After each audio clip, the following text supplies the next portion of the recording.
మోడీ సర్కార్ని కూల్చే కుట్రలైతే రాబోయేటువంటి 2-3 ఏళ్ళు జరుగుతాయి. ఎస్పెషల్లీ రాహుల్ గాంధీకి వెనక ఉన్నటువంటి వాళ్ళు ప్రోత్సహిస్తున్నటువంటి ఎత్తుగడలు ఏంటంటే, బీహార్ ఎలక్షన్స్ టైంలో కనుక అక్కడ కాంగ్రెస్ కూటమి గెలిస్తే, కాంగ్రెస్ ఆర్జేడీ కూటమి గెలిస్తే, అప్పుడు నితీష్ కుమార్కి ఓడిపోతే నితీష్ని సీఎం చేస్తానని చెప్పి అప్పుడు కేంద్రంలో నుంచి చేసేలా ప్రయత్నించడం. అట్లాగే తెలుగుదేశం పార్టీని ఓ పక్కన రెచ్చగొడతారు. ఎట్లాగా, నితీష్ అటు వెళ్ళిపోతే తెలుగుదేశాన్ని కూడా రమ్మనమని అడుగుతారు.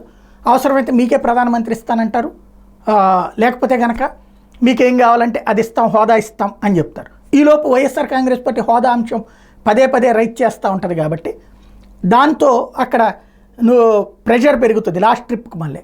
ఆ విధంగా తెలుగుదేశాన్ని కవ్వించేటటువంటి ప్రయత్నం చేస్తారు. ఇది రెండో కోణం. మూడో కోణం, ఉత్తరప్రదేశ్ ఎలక్షన్స్. అక్కడ కనుక దెబ్బతిందంటే అప్పుడు తెలుగుదేశం పార్టీ కూడా తమ వైపు వస్తుంది అన్నటువంటిది ప్రస్తుతం కాంగ్రెస్ టీం యొక్క అంచనా.